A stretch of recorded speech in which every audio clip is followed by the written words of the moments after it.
چاہے وہ سید ہو لیکن سنی سید عقیدہ نہ ہو تو اس کو پیر نہیں بنا سکتے. پیر اسی کو بنائیں گے جو صحیح العقیدہ سنی ہو. ایک شرط.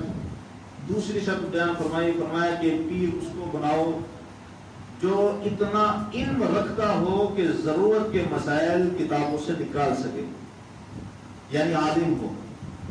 پیر کیا ہو؟ عالم ہو. اور تیسری شرط فرمایا کہ فاسق معلن نہ ہو، یعنی اعلانیہ گناہ کرنے والا نہ ہو. اور جو چوتھی شرط ہے وہ ہے کہ سلسلہ طریقت آقا کریم صلی اللہ علیہ وسلم سے جا کے اس کا ملتا ہو، اسے پیر بنایا جائے، اپنا مرشد بنایا جائے اور اپنا رہبر بنایا جائے. تو وہ اس 4 شرطیں یہ پہلے اس کے اندر دیکھ لی جائیں کہ سنی ہو اور عالم ہو، فاسق نہ ہو، اور اس کا سلسلہ طریقت آقا کریم صلی اللہ علیہ وسلم سے جا ملتا ہو.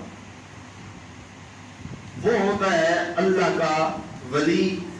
اسے ہم پیر بھی بنا سکتے ہیں، اپنا مرشد بھی بنا سکتے ہیں، اور اسی مرشد نے ہماری قیامت کے روز جو ہے وہ ہمیں جنت میں بھی اپنے ساتھ لے کر جانا ہے.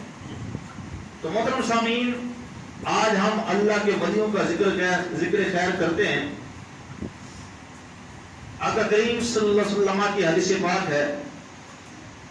حضور صلی اللہ علیہ وسلم نے ارشاد فرمایا، حدیث قدسی ہے، فرمایا کہ یتقرب الی بالنوافل. فرمایا کہ جو اللہ کے ولی ہوتے ہیں وہ ایسے ہی ولی بن جاتے. یہ درجہ نبوت عطا ہونا، درجہ رسول عطا ہونا، یہ اللہ کی عطا ہے. یہ بندہ محنت، مشاہدے، عبادتیں کر کے حاصل نہیں کر سکتا. لیکن جو ولایت ہے اور اللہ کا جو محبوب بننا ہے، یہ بندہ اللہ کی عبادت کر کے، اللہ کا ذکر و اذکار کر کے یہ بندہ اللہ کا ولی بن سکتا ہے. عبادت اور مجاہدے کے ساتھ بندہ ولی بن سکتا ہے. اپنی محنت کے ساتھ، اللہ کی عبادت کے ساتھ مخلص ہو کر اللہ کی عبادت کرے تو اللہ اسے ولایت کا درجہ عطا فرما دیتا ہے.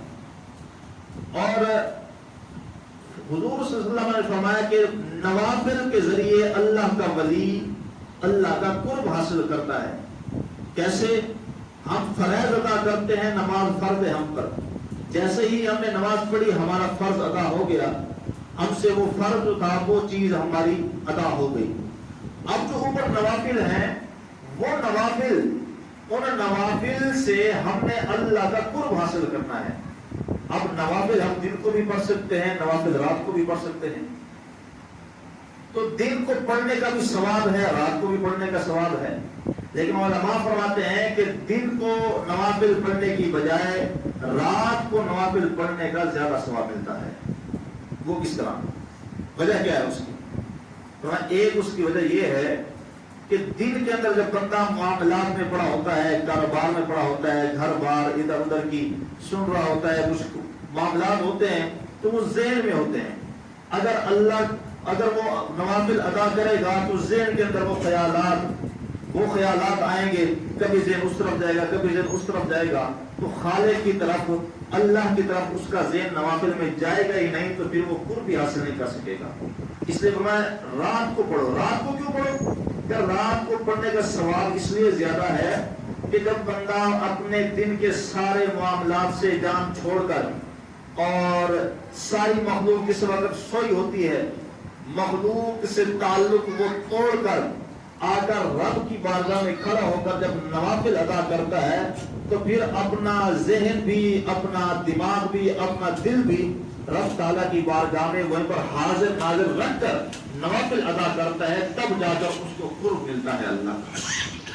اور دل کو نوافل پڑھنے سے ثواب کب ملتا ہے؟ اس کی ایک وجہ یہ بھی ہے کہ ریاکاری آ جاتی ہے.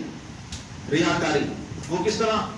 کوئی بندہ آئے نا جی، گھر میں آیا ہو کوئی بندہ، ایک بندہ نماز پڑھنے چلا گیا، وہ نماز پڑھ کے اپنی سنت، نوافل، فرض وغیرہ سارا پڑھ کے آئے تو آ کے بندہ پوچھتا ہے، اور بھائی بتاؤ اتنی دیر لگائے نماز میں، اتنی دیر نماز میں لگا